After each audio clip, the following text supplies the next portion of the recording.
Tá bom, então, boa noite a todos, né? Vamos dar continuidade aí ao nosso módulo sobre sacramentária, teologia sacramentária, os canais da graça, esse curso de doutrina que nós estamos fazendo aí desde o início do ano. Na semana passada nós falamos sobre a estrutura sacramental da igreja, então foi uma grande introdução ao tema dos sacramentos, falamos um pouquinho mais detidamente também, ainda que de forma rápida, sobre a ordem e a matrimônio, mas muito rapidamente. Hoje vamos falar sobre iniciação cristã. Na próxima aula, que vai ser na outra semana, sobre Santa Missa, e finalmente, já em setembro, 1º de setembro, sacramentos de cura, tá? Então, nós hoje vamos falar basicamente sobre 3 sacramentos, que são considerados como os 3 sacramentos de iniciação cristã, o batismo, a confirmação e a Eucaristia, né? É verdade que na próxima aula nós vamos falar sobre a Eucaristia, sobre o aspecto mais sacrificial, portanto, a Eucaristia, e litúrgico também, a Eucaristia do ponto de vista da Santa Missa, né? Quer dizer, a celebração litúrgica na qual, assim, se confecciona, vamos usar essa expressão, né, que é possível, a Santíssima Eucaristia. Então, nós hoje vamos falar mais sobre o aspecto da presença real e, portanto ver por que tanto a Eucaristia fica reservada nas igrejas e por que se convida, né, se convida os cristãos a prestar um culto de adoração verdadeira à Santíssima Eucaristia. Esse vai ser um pouco o tema de hoje. Bom, como nós falamos na reunião passada, são várias as classificações possíveis, né, em relação aos sacramentos, né, levando em conta aspectos cronológicos, outros aspectos mais, mas uma classificação muito corrente, que é adotada aqui no programa deste curso, é a que vai trabalhar com os sacramentos de iniciação cristã, sacramentos de cura e de serviço. Sacramentos de cura unção dos enfermos e penitência, de serviço, matrimônio e ordem, e os que nos interessam particularmente hoje, os sacramentos de iniciação cristã, que são esses 3, batismo, confirmação, crisma, né, e a Eucaristia. Por quê? Porque são sacramentos que, como já a expressão já indica, né, são sacramentos que vão, digamos assim, introduzir o cristão nesse mistério, né? Primeiro de tudo, no que diz respeito ao batismo, introduzi-lo na própria vida sacramental, na vida da igreja, na vida como filho de Deus, etc., como nós vamos ver. Isso depois é confirmado, geralmente depois de algum tempo, e isso é alimentado, não é? Ainda que nós falemos de uma iniciação cristã, que demanda uma catequese para isso é iniciado, alimentado com a Eucaristia, que na verdade deve perdurar até o final da vida do cristão. Como nós sabemos, a Eucaristia é considerada, quer dizer, como sacramento da iniciação cristã, mas ela também é um elemento que serve como alimento de viagem, né? Seja para o viajante que está aqui na Terra lutando, seja também no sentido da viagem para o além, no sentido da sua passagem da vida para a morte. E a Eucaristia funciona como viático, né? É a expressão que se utiliza normalmente, que é, digamos assim, a última comunhão, né? É a comunhão preparatória ou imediatamente anterior à morte do cristão, né? Geralmente acompanhada, o que se espera, né, do sacramento da penitência e o sacramento da unção dos enfermos. Isso vai variar um pouco conforme as circunstâncias pessoais do sujeito, né? Por exemplo, tem pessoas que, próximas da morte, não podem, por exemplo, se alimentar, né?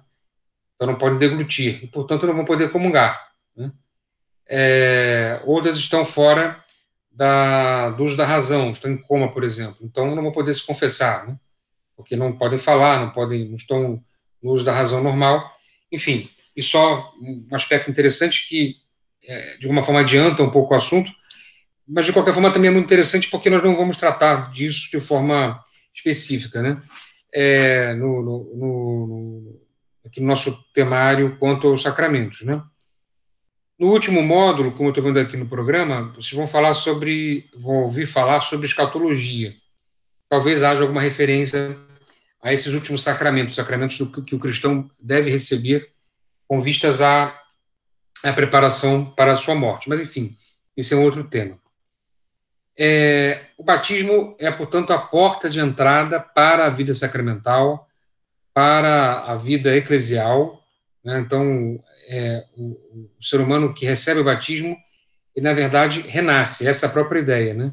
Ele é morto para o pecado, ele é afundado nessa afundado nesse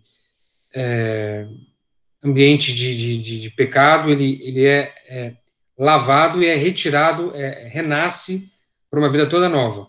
Então, o batismo tem todos esses significados, e isso é muito indicado pelas passagens bíblicas correspondentes, né? Seja no Antigo, seja no Novo Testamento, aí de forma mais explícita, que faz uma referência ao batismo, né? Então, os padres da Igreja, e até mesmo alguns livros do Novo Testamento, usam passagens do Antigo Testamento como sinal, né, como prefiguração do batismo. Por exemplo, o dilúvio, né, Noé, né, lá na época de Noé, a famosa história de Noé, né, a travessia do Mar Vermelho, que se liga com a passagem do povo de Israel em fuga da escravidão do Egito para a Terra Prometida, e tem tudo a ver com a vida sacramental, porque ela se liga com o aspecto da Páscoa, né, passagem, a circuncisão, que é praticada ainda entre os judeus, e que foi, digamos assim, substituída, digamos assim, né, de forma um pouco esquemática, né, por essa nova maneira de marcar a pessoa, um modo muito mais espiritual, muito menos corpóreo, ainda que faça uso do corpo, porque de fato uma lavar, é um banho, né, que a pessoa toma, que é o batismo. E isso de forma mais específica ainda já no Novo Testamento, com a própria vida, por exemplo, de São João Batista, né, que batizava, na verdade, outras pessoas também batizavam, né, os próprios discípulos de Cristo também vão batizar, sob o comando, sob a ordem de Cristo, mas especificamente o batismo de João Batista, que era o batismo de convite à conversão, que o próprio Cristo quis receber, né, por uma solidariedade redentora, não por necessidade, evidentemente, para se mostrar, digamos assim, um como nós, né? Então, é muito, muito bela essa passagem no início dos evangelhos, né, dos sinóticos, quando Jesus entra na fila, né, dos pecadores, digamos assim, né? Ele que é igual a nós em tudo menos no pecado, para ser batizado por João Batista, e João Batista, né, tem aquele jogo de braço, né, entre o precursor, João Batista, e Jesus. João Batista um pouco reluta em aceitar batizar Jesus, e Jesus fala, não, é preciso cumprir a justiça e vamos lá, né? Quer dizer, mais para dar um exemplo do que propriamente para dar um exemplo, né? E por uma solidariedade conosco, que aí sim nós somos pecadores, do que propriamente por necessidade, que não havia nenhuma, né? Mas esse batismo também tinha uma função muito importante, esse batismo de Cristo, por João Batista, é uma função muito importante também de ser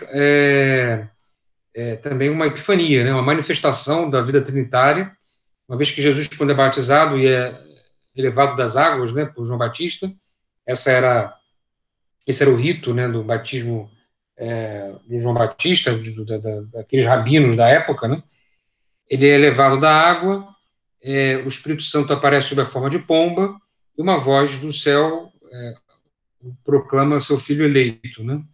Muito semelhante a essa epifania que nós celebramos recentissimamente, na semana passada, no dia 6 de agosto, na solenidade, ou na festa da transfiguração do Senhor, né? Que também é um momento epifânico, um momento de manifestação da divindade de Cristo, né? Isso aconteceu no início do seu ministério e, algum tempo depois, na transfiguração. Jesus fala claramente da necessidade do batismo quando, por exemplo, no início do Evangelho segundo São João, ele tem aquele famoso diálogo com Nicodemos, né, que é um mestre em Israel, que reconhece em Cristo alguém superior, né, propriamente o Messias, vai se encontrar com ele meio que às escondidas à noite, e tem um diálogo muito interessante, né, e Jesus fala de nascer de novo, nascer do alto, né, nascer da água e do Espírito, sem esse nascimento, não se pode entrar no reino dos céus, né? Então, é bem claro essa, essa referência, né, que o próprio, ou essa indicação, melhor dizendo, que o próprio Cristo faz, e que a igreja também viu, e isso é significado também pelo comentário do evangelista João, quando, no final do seu evangelho, Cristo, já morto, tem o seu lado perfurado pela lança do soldado, né, que a tradição chama de longinos, né, e do seu lado, do lado de Cristo, do coração de Cristo, né, saem água e sangue, né? Pode ter uma explicação, evidentemente, biológica, enfim, médica, que não nos interessa tanto aqui, mas o próprio evangelista, inspirado por Deus, viu esse fato um pouco insólito a, a presença desses sacramentos, né? Aliás, sacramentos de iniciação cristã, como nós estamos vendo, a água significando claramente o batismo, porque é com a água que se batiza, né? Essa é a matéria do sacramento do batismo, e o sangue, evidentemente, fazendo uma referência clara, né? Porque é a mesma coisa, à Santíssima Eucaristia. Também, porque na Eucaristia, quando o sacerdote prepara o cálice para a consagração, o ofertório, ele mistura um pouco de água ao vinho, que é a substância principal, que depois será tornada, né, transformada, modificada, e se tornará o sangue de Cristo, o preciosíssimo sangue de Cristo. Então, vejam que várias expressões bíblicas, né, várias passagens bíblicas vão indicando, né, esses sacramentos, né? Como nós falamos na aula passada, foram todos eles instituídos por Cristo. Não é? Como um dos evangelistas exatamente fala, né, Cristo propriamente não batizava, né? Eram os seus discípulos que batizavam, mas evidentemente que com a sua coordenação, né? É bem interessante. E aí nós podemos, enfim, perceber, né, que essa instituição do batismo, ela se deu, como dizia São Tomás, de forma múltipla, né? Essa instituição se deu quanto à matéria no batismo de João, porque ele usava a água como Cristo quis que se usasse, como a igreja usa até hoje. Até falamos sobre isso um pouquinho na reunião passada, né? Água, aquilo que normalmente os seres humanos, nós homens, conhecemos como água. A sua necessidade, que foi afirmada, como eu acabei de dizer, nesse diálogo com Nicodemos. O seu começo, quando Jesus enviou os discípulos a pregar e a batizar, e a sua eficácia que provém da paixão, né? Quer dizer, é preciso e é possível batizar em nome de Deus, Pai, Filho e Espírito Santo, porque Cristo morreu por nós na cruz, né? Nós sabemos disso, né? Que o núcleo de todos os sacramentos está exatamente nesse momento auge da salvação que Cristo nos alcançou na cruz. E a sua difusão, né? Não pode esquecer de falar disso, e foi imposta mesmo, é um mandato de Cristo, né? Tal como consta no final dos evangelhos, né? Ide por todo mundo, pregar o evangelho, batizar, e todos aqueles que forem batizados serão salvos, enfim, aquilo que nós, estou parafraseando, aquilo que nós já conhecemos. O batismo reproduz na vida do fiel, que é batizado, né, a passagem de Cristo pela terra e a sua ação salvadora. Então, o efeito, digamos assim, fundamental do batismo é tornar o homem justo, é a chamada justificação. Isso é muito desenvolvido por São Paulo nas suas cartas, particularmente propriamente na carta aos Romanos, mas também em outras, né? Por exemplo, Colossenses, capítulo 2, versículo 12. Sepultados com ele no batismo, foi também com ele que fostes ressuscitados, pela fé que tendes no poder de Deus, que o ressuscitou dos mortos. Claro, nós ainda não ressuscitamos, na realidade, nós ressuscitaremos no final dos tempos, como vocês verão no Tratado da Escatologia, mas São Paulo aqui quer dizer que digamos assim, mostrar que essa justificação, de alguma forma, é uma antecipação dessa ressurreição, porque faz os homens novos. Nós éramos filhos da ira, nós éramos adeptos do demônio, nós éramos malditos, né? Porque pecamos, né? Essa foi a pena devida ao pecado original, e nós tendemos ao pecado. Então, nós todos nascemos com esse pecado original, que passa, como vocês sabem, por por geração, né? Quer dizer, é assim. E por isso mesmo nós todos também tendemos ao pecado. Então, a esse pecado original nós juntamos uma multiplicidade, uma infinidade de pecados pessoais que nós mesmos, por conta própria, nunca conseguiríamos apagar. O que o batismo faz é tornar esse homem que é filho da ira, que é maldito, em alguém bendito, em alguém justo. Por isso é que São Paulo, por exemplo, nas suas cartas, chamava os cristãos de santos, né? E é possível falar isso, falar que todos nós que somos cristãos, ainda que nós não sejamos santos no sentido mais próprio da palavra, né? Primeiro, porque nós não temos a visão beatífica, então nós não estamos no céu. Segundo, porque nós todos somos muito imperfeitos, né? Pode ser que vocês conheçam alguém aí que esteja bem na luta, né? E possa ser dito que é uma pessoa santa, mas não é uma santidade acabada, né? Quer dizer, é uma santidade que implica em luta até o último minuto. Mas é possível também dizer que essas pessoas todas são santas, né? Porque foram salvas por Cristo e foram introduzidas nesse mistério de salvação pelo próprio batismo, né? Algo que uma pessoa não batizada, um pagão, não tem, né? Isso às vezes é um pouco politicamente incorreto de ser dito hoje em dia, mas é a verdade, né? Mas a diferença entre um cristão e um não cristão diríamos assim, quase que infinita. Claro que enquanto seres humanos somos os mesmos, né? E por outro lado também é escandaloso que por vezes nós encontremos pessoas que não são batizadas, que não são cristãs, portanto, e que levam uma vida mais correta e mais próxima de Deus de alguma forma do que muitos cristãos. Isso é um escândalo, isso não pode acontecer, mas acontece.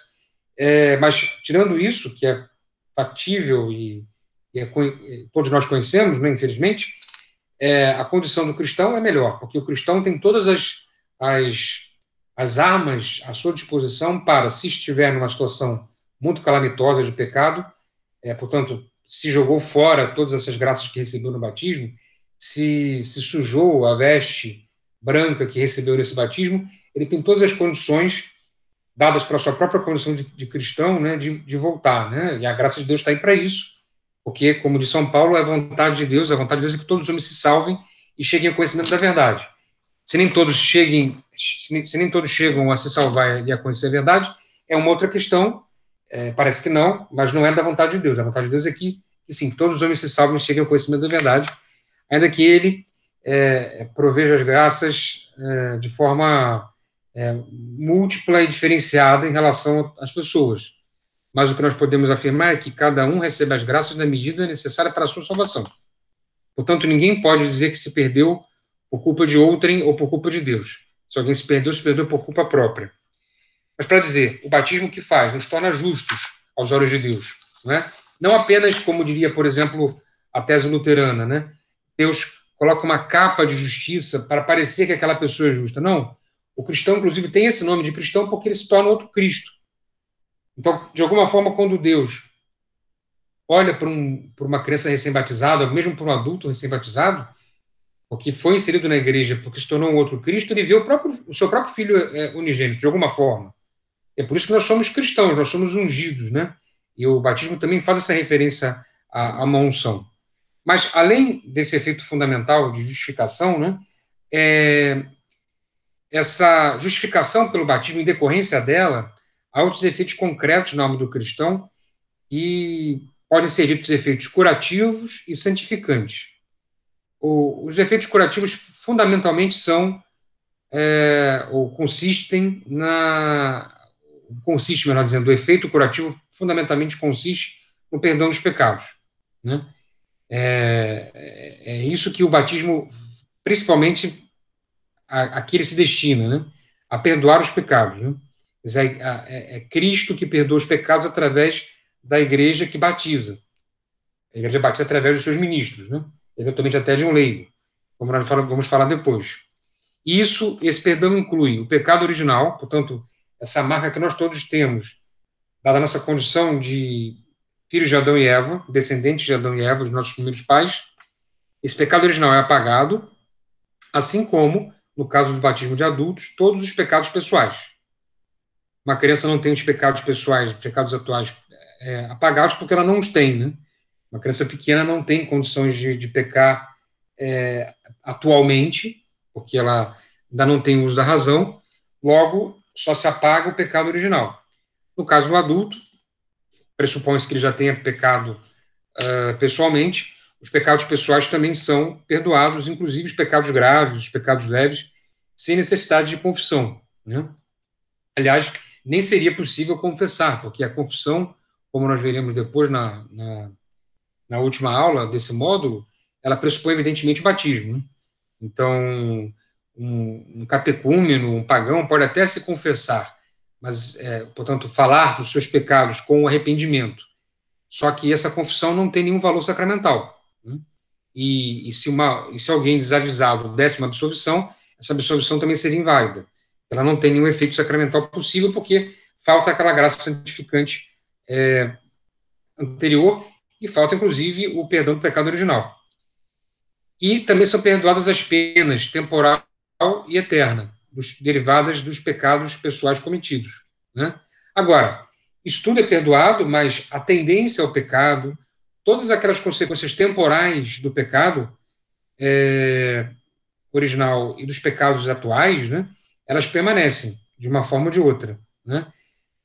A doença, como nós já sabemos, a morte, os sofrimentos, as fragilidades, e principalmente a principal consequência do pecado original, que nos apoquenta e nos apoquentará até o final da nossa vida, é a concupiscência, essa inclinação ao pecado, essa fomes peccati.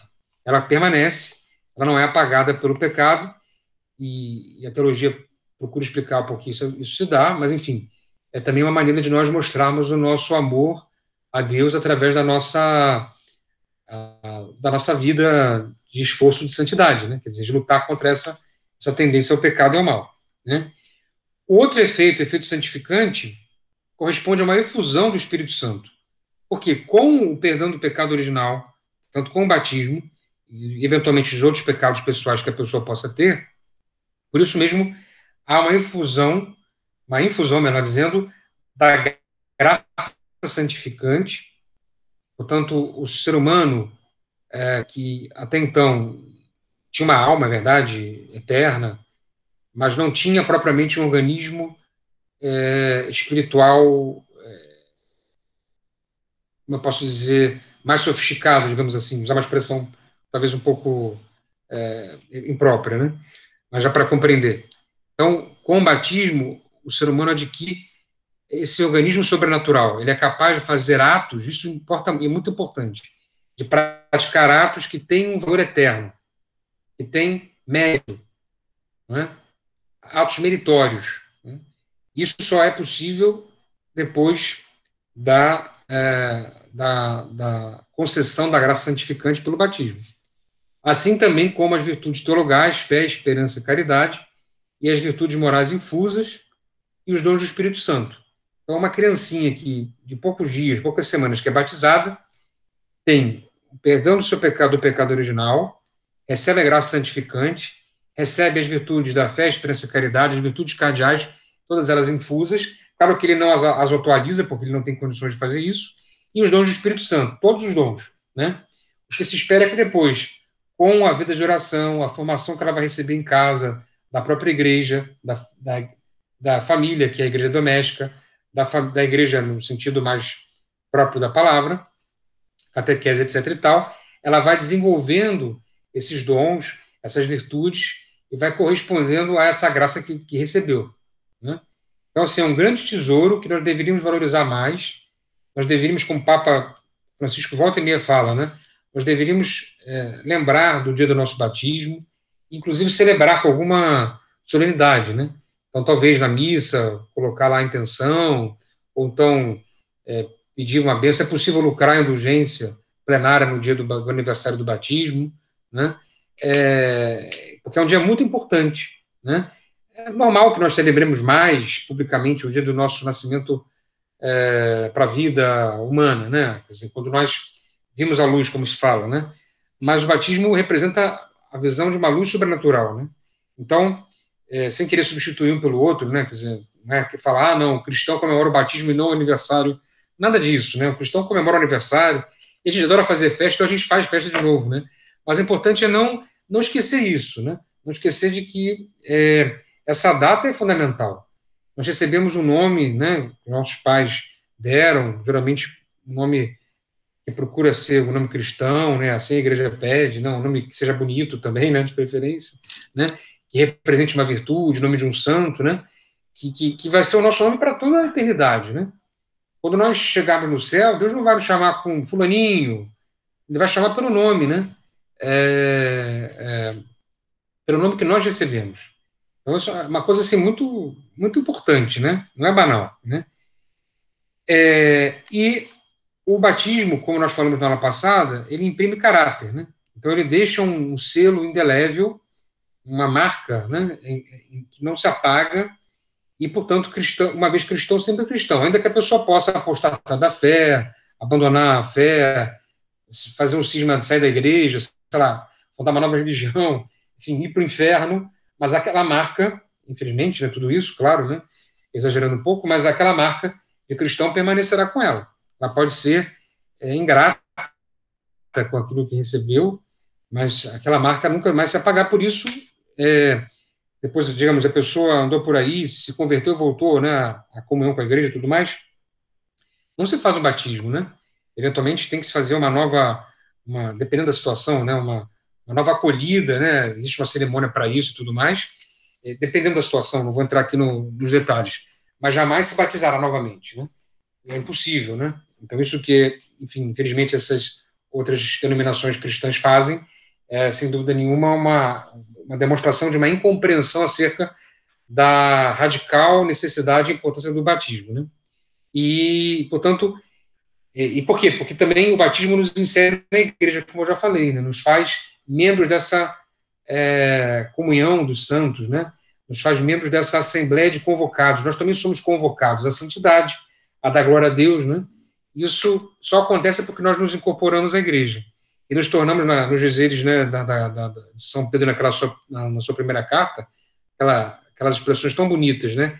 Nós nos tornamos linhagem escolhida, sacerdócio régio, nação santa, povo adquirido em propriedade, para proclamar as maravilhas daquele que nos chamou das trevas para a luz admirável.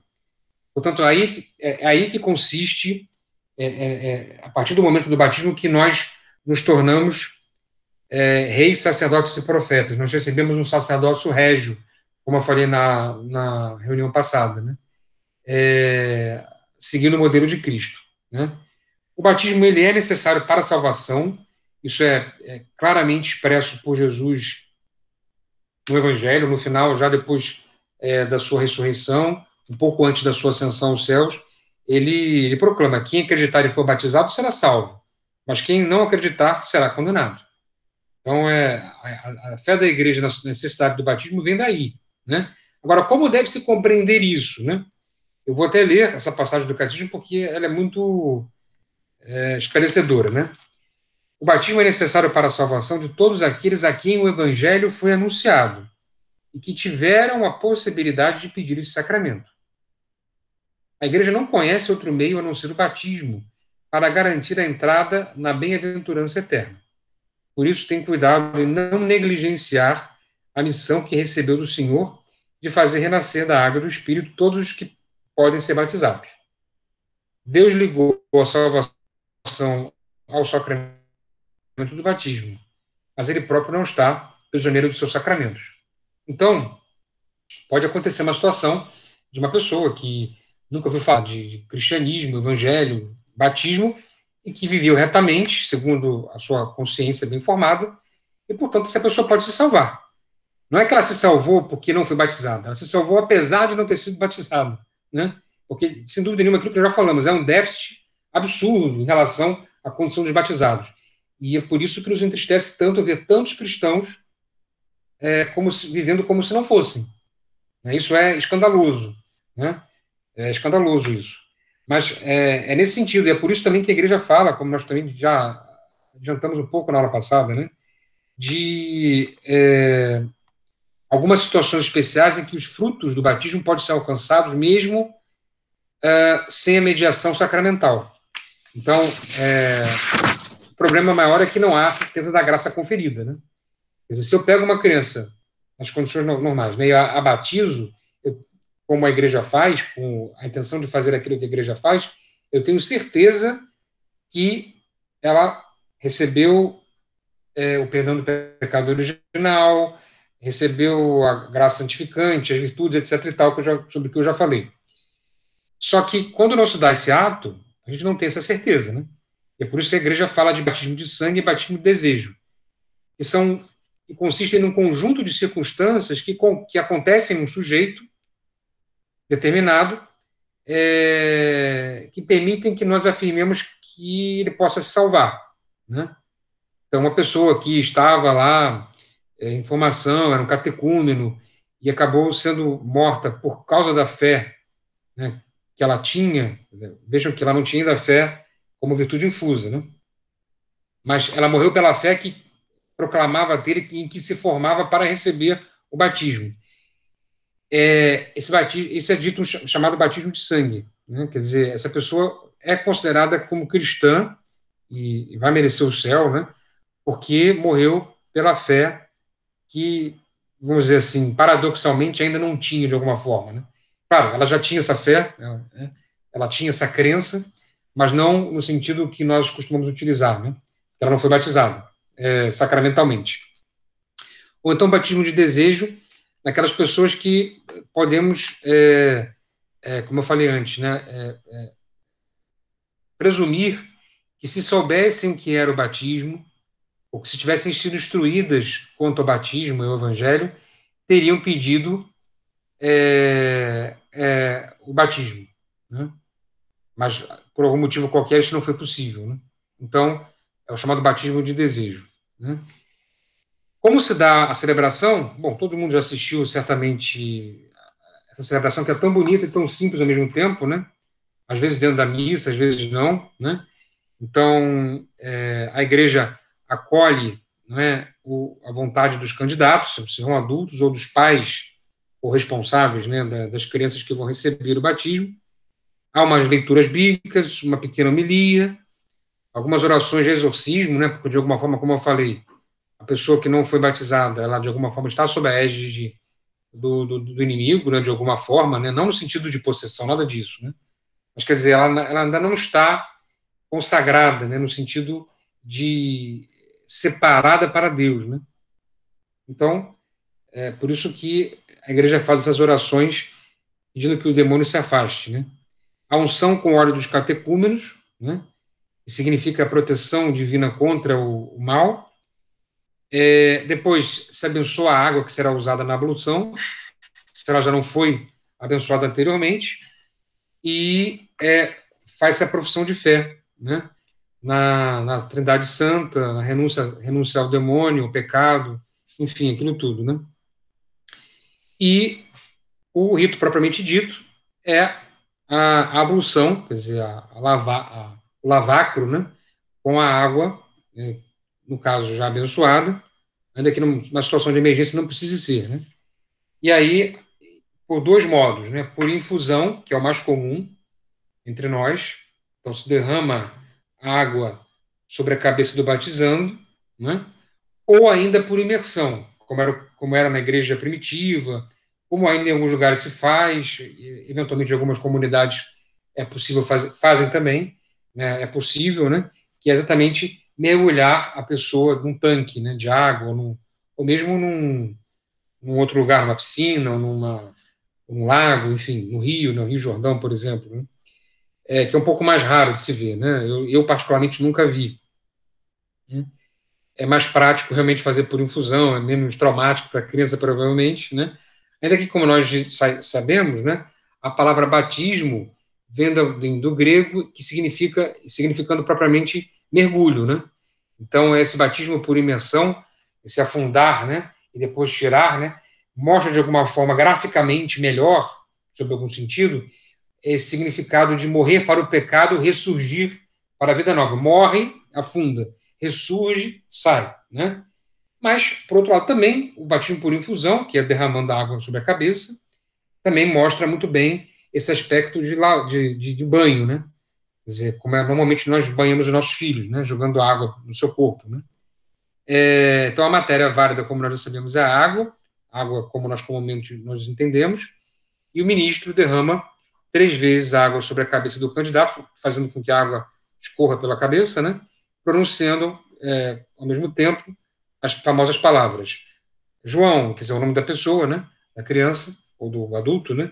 Eu te batizo em nome do Pai, e do Filho, e do Espírito Santo. Aliás, sobre isso, na semana passada, a Congregação para a Doutrina da Fé lançou um documento, está no site do Vaticano, em que ela responde a uma dúvida aí que havia, porque em alguns lugares estavam batizando as pessoas com uma fórmula meio esquisita, ou totalmente esquisita. Era, nós te batizamos, então nós, papai, mamãe, vovó, vovô, comunidade, pastoral do batismo, nós te batizamos em nome do Pai, e a Congregação para a Doutrina da Fé disse que esse batismo é certamente inválido, e que quem foi assim, entre aspas, batizado, pseudo-batizado, precisa ser batizado de verdade, sem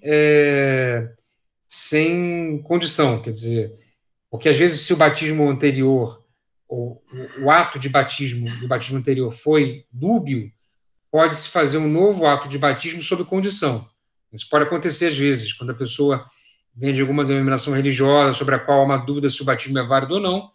Havendo dúvida, se fala assim, João, se tu ainda não for, mais ou menos assim, estou parafraseando, tá? Se tu ainda não és cristão, não foste batizado, eu batizo em nome do Pai, do Filho e do Espírito Santo. Então, eu batizo sob condição. Nessa forma que eu acabei de dizer, que foi condenada peremptoriamente pela Igreja, e tem toda a explicação litúrgica e teológica sobre isso, vale a pena dar uma olhada nesse documento, porque, no fundo, é uma grande revisão sobre o batismo e sobre a inserção do batismo na Igreja, quer dizer, porque o batismo só se entende dentro da Igreja, né? É a função do ministro, etc. e tal. Vale muito a pena dar uma estudada nesse documento, que é pequeno, inclusive. Né? Bom, e depois o rito continua, né? Então tem a unção da cabeça, exceto se depois vai haver a crisma, né? No caso de adultos e tudo mais, né? Tem a veste branca, a vela, que é acesa no círio pascal, e simboliza a luz de Cristo. O batismo também é um sacramento que se liga a esse símbolo da luz, da iluminação, né? E o ministro ordinário é o bispo ou o presbítero, geralmente o pároco, né? O pároco é chamado a ser o grande batista da sua paróquia, né?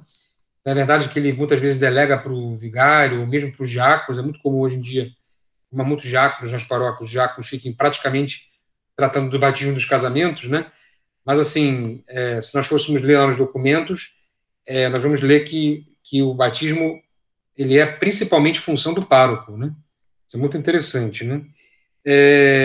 Mas o diácono também pode batizar, e, na verdade, em caso de necessidade, qualquer pessoa pode batizar, homem ou mulher, leigo, inclusive até não cristão, desde que essa pessoa que batiza faça o batismo, batize a outra pessoa, com a intenção de realizar aquilo que a igreja crê, quando assim faz, né? Tá? É muito oportuno, né? Na verdade, é muito justo até que nós batizemos as nossas crianças em tenra idade, porque é o maior presente que nós podemos dar a elas. É verdade que hoje, graças a Deus, as crianças passam melhor pela primeira infância, a mortalidade infantil diminuiu, isso é tudo verdade.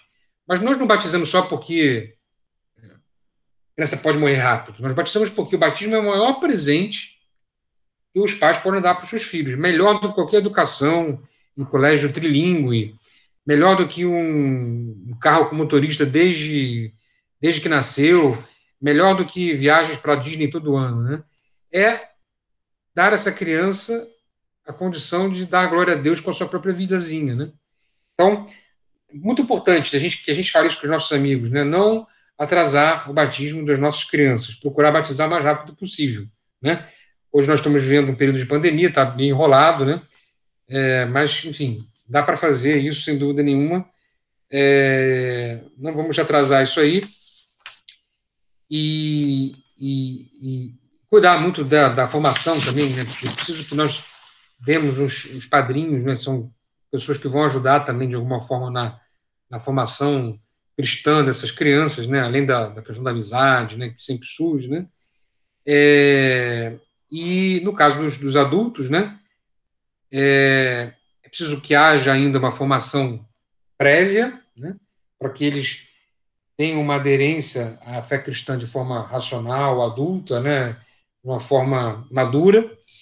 E geralmente esse batismo vai se dar, se não receberam, vai se dar conjuntamente com os demais sacramentos de iniciação cristã, a confirmação e a Eucaristia, numa mesma cerimônia em geral, e muito oportunamente isso acontece geralmente no Sábado Santo, né, naquela vigília pascal, em que é muito comum nas nossas missas que nós assistamos a batismo de adultos, né? Sempre tem uns 2 ou 3, né?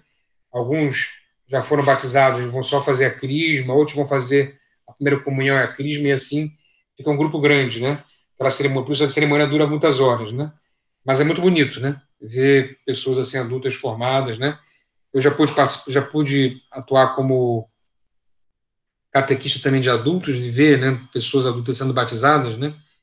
É até difícil de ser tão alto que estava difícil até de conseguir incliná-lo na pia batismal, mas é muito bonito, porque é como se fosse mesmo, é como se fosse, não, é realmente um renascer para a vida eterna, né?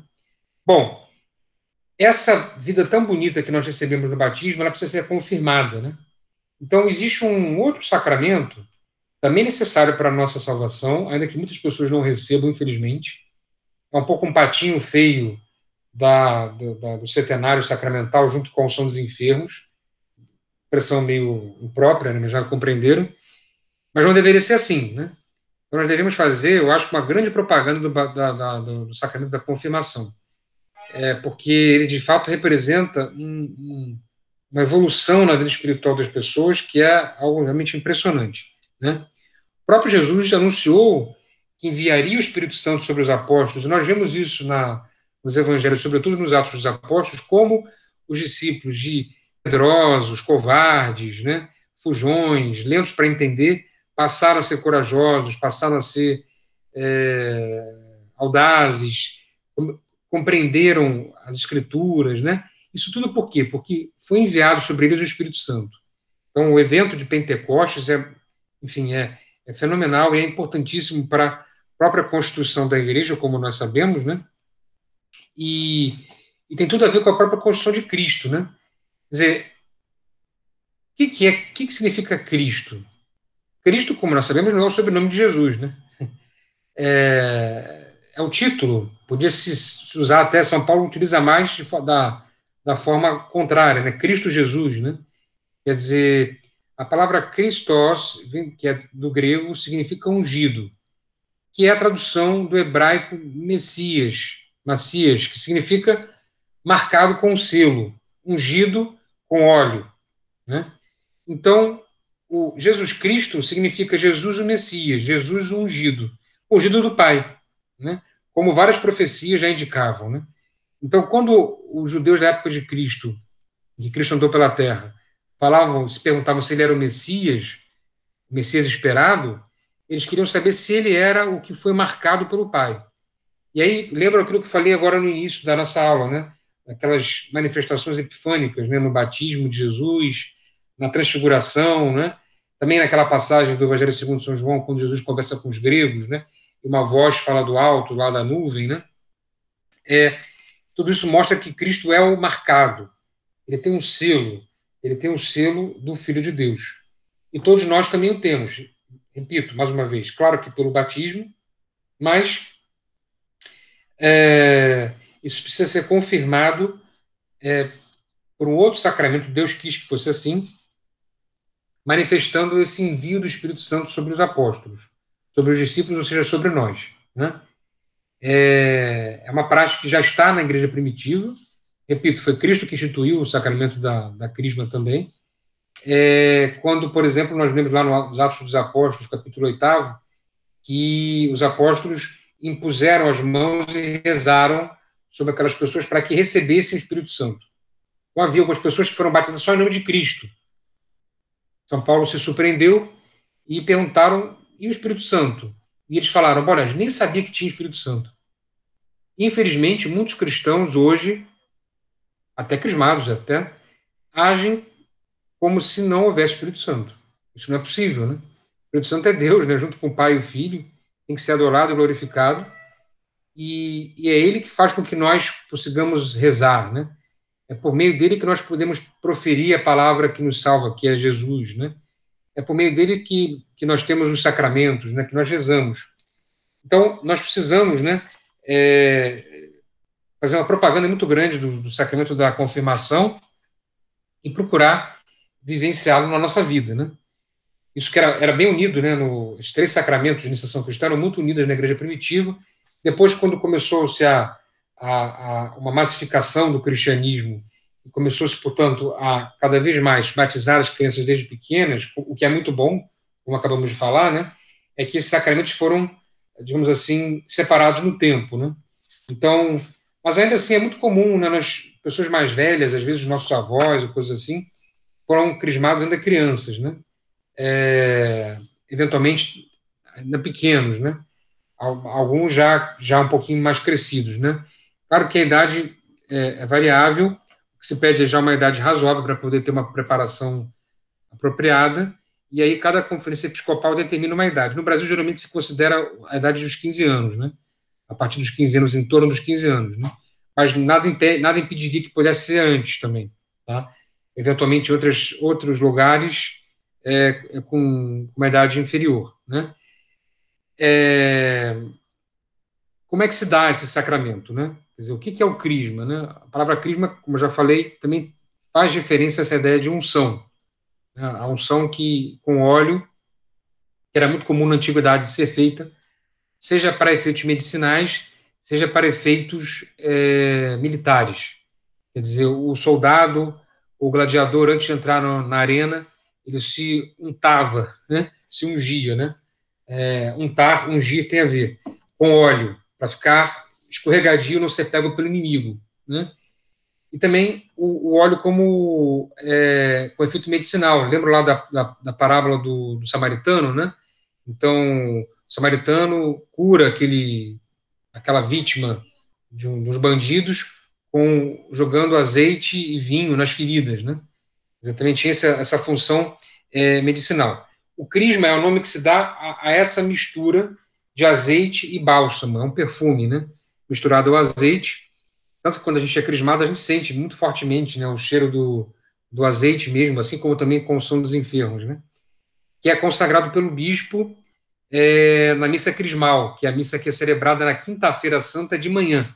A única missa que se celebra na quinta-feira pela manhã.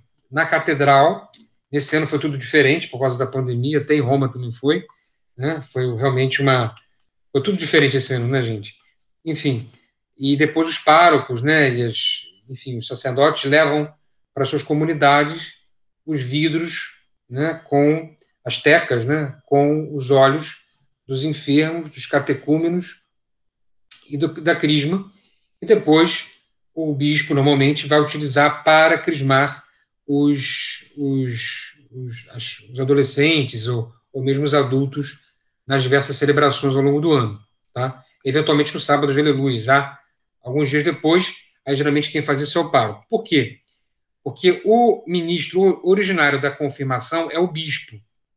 Ele é o ministro ordinário, mas pode eventualmente conceder faculdades para presbíteros junto com ele, ou em alguma situação específica, serem crismados. Eu, por exemplo, fui crismado por um presbítero, pelo Monsenhor Gilson, que na época era o vigário episcopal para a região da minha paróquia, e ele tinha autorização do senhor cardeal, na época, o Dom Eugênio, para, você tem um tempinho, né, para crismar, né? Então, eu particularmente não fui crismado por um bispo, né?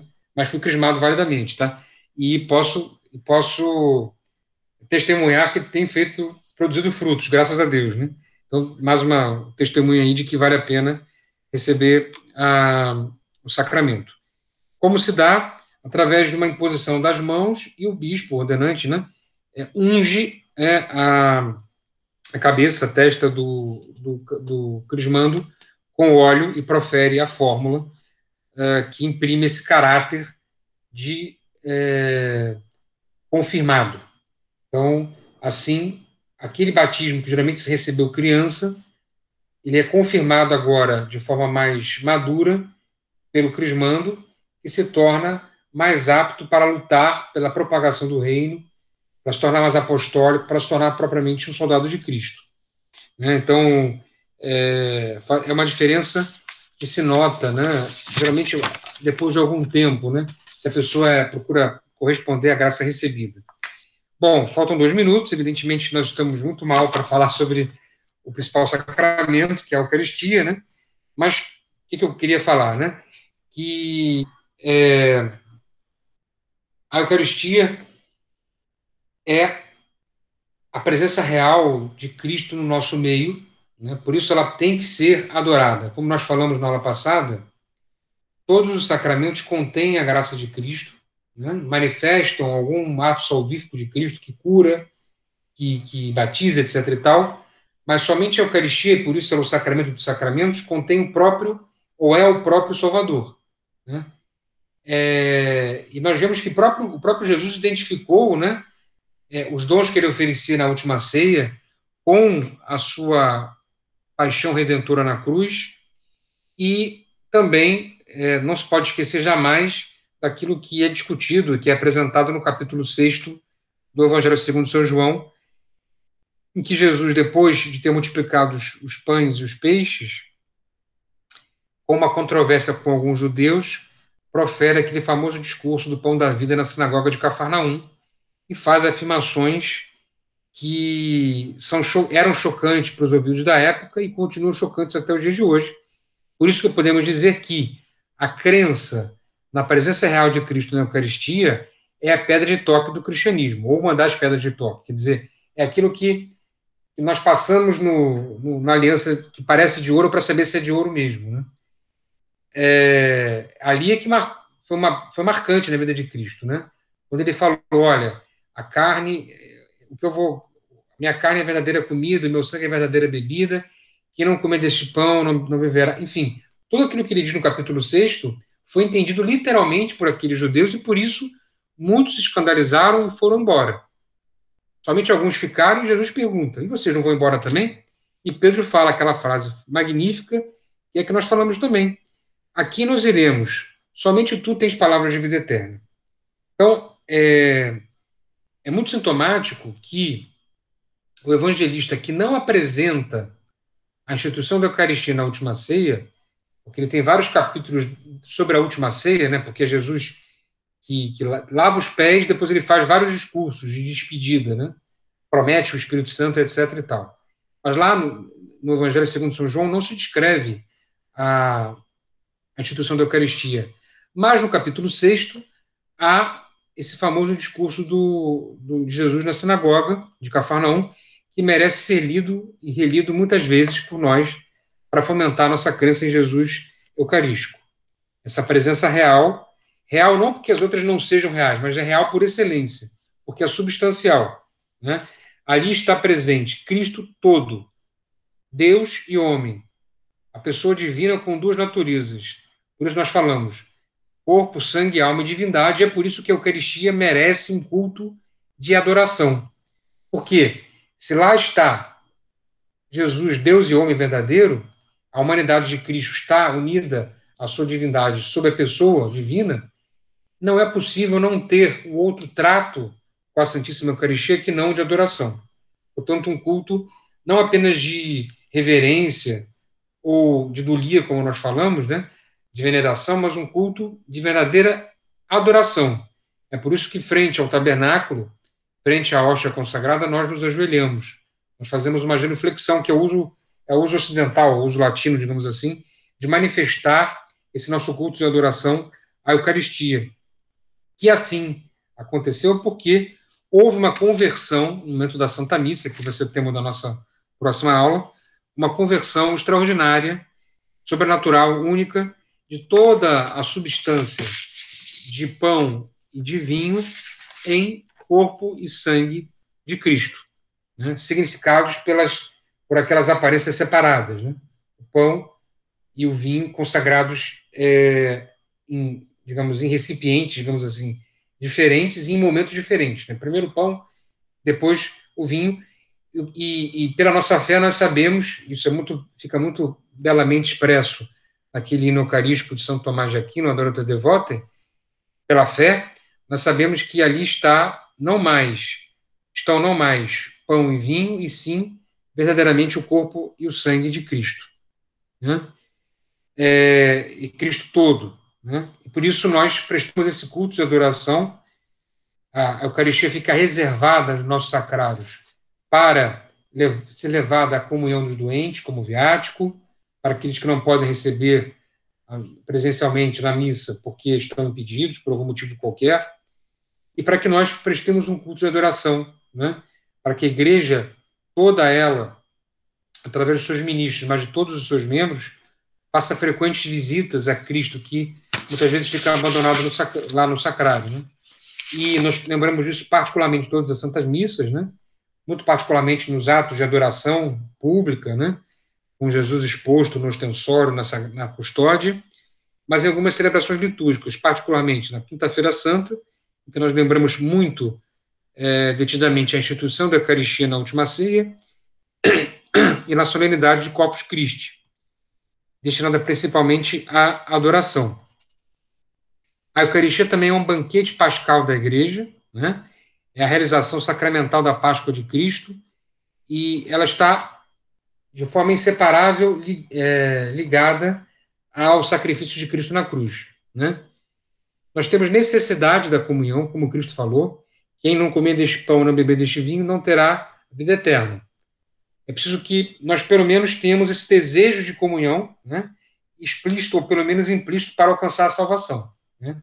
Então, isso é muito importante, e a isso se junta ainda por cima o mandamento da Igreja por um preceito eclesiástico, que é o de que nós todos devemos comungar pelo menos uma vez por ano, que é o mínimo mínimorum, né?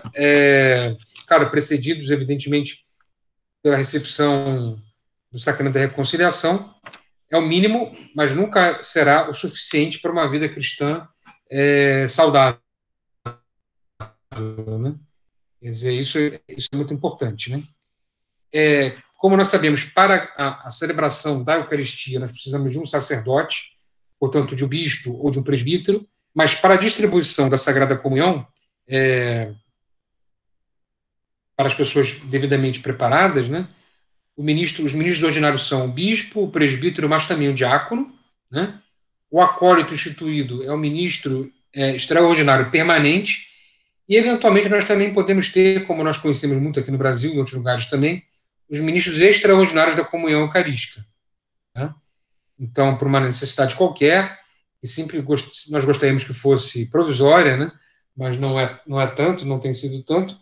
Alguns leigos e mesmo religiosos podem ser instituídos como ministros extraordinários da comunhão eucarística, tá?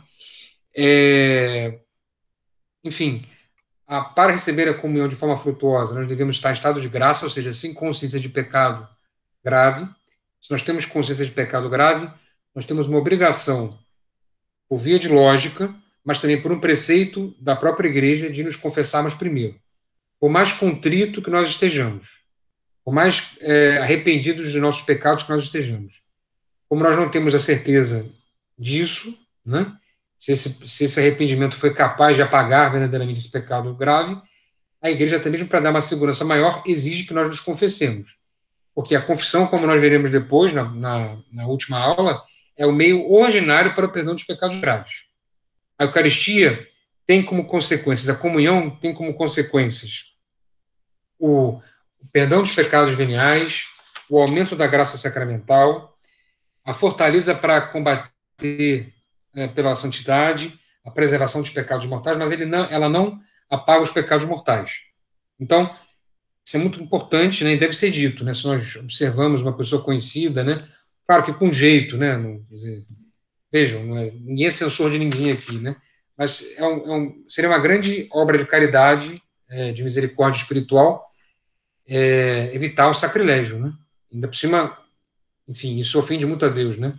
Então, com jeito, vemos como é possível, né? Dá um toque. Às vezes a gente conhece uma pessoa que está numa situação matrimonial irregular e que sempre comunga e tal. Então a gente pode, eventualmente, vamos consultar o diretor espiritual para ver como falar com ela, dar um toque, dar uma coisa para ela ler. Enfim, tudo com muita delicadeza e com muita oração, né? Que é o que e sacrifício também. Mas estamos procurando estar sempre bem dispostos para receber Jesus, né? estado de graça, como eu já falei, mas também bem preparados, recolhidos, né? Sabendo que nós vamos receber, né? Uma postura de adoração, de humildade e de ação de graças, né? Isso vai manifestar também exteriormente através do jejum eucarístico, que é o jejum de alimentos sólidos e de bebidas, excetuando água e também os remédios, 1 hora antes da comunhão, através da nossa vestimenta, da nossa postura corporal, que são muito importantes, né? Enfim, gente, eu fui muito rápido, peço desculpas, mas era muita coisa para falar em pouco tempo. Enfim, se ficou alguma dúvida, depois vocês podem procurar também, ou mesmo aqui agora. Estou à disposição, já são 10h08, mas estou à disposição de vocês. Tá bom, Ricardo? Maravilha, Daniel. Alguém tem alguma dúvida aí? Quer falar alguma Se coisa? puder para falar, né? Boa, cara. Sem maldade, Assim, essa lembrando que a próxima aula, que não é na semana que vem, né? É no dia 25, mas a próxima aula também é sobre a Eucaristia, né? Então, se vocês tiverem alguma dúvida aí, sobretudo em relação à parte litúrgica da Eucaristia, vocês podem esperar até a próxima aula, que a próxima aula vai ser mais focada vai nisso, dar né? para falar com mais calma. Talvez eu possa retomar até alguns assuntos também, né? Sem É, problema. enfim, mas se alguém tiver Maravilha. alguma questão, Tá? Dê uma olhadinha aí nisso que eu falei, nesse documento, saiu agora semana passada, tá? Tá lá no site do Vaticano, joga na internet, talvez, né? Então era essa fórmula, nós te batizamos, né? Uhum. Agora me tudo, né? Felizmente teve essa resposta. Mas é isso, tá? Se vocês não têm nada para falar, então, Ricardo. Boa, cara. Obrigadão. Oi, Fernando, tudo bem? Obrigado, gente. Opa, eu vou Daniel. encerrar aqui, então. Valeu. Maravilha, Então, tá bom. pessoal. Vou encerrar aqui a reunião, então, Daniel. Na próxima semana, então, o recolhimento, né? Isso. E Aí voltamos no dia eu volto aí, 25. tá bom? Show de bola, cara. Obrigadão.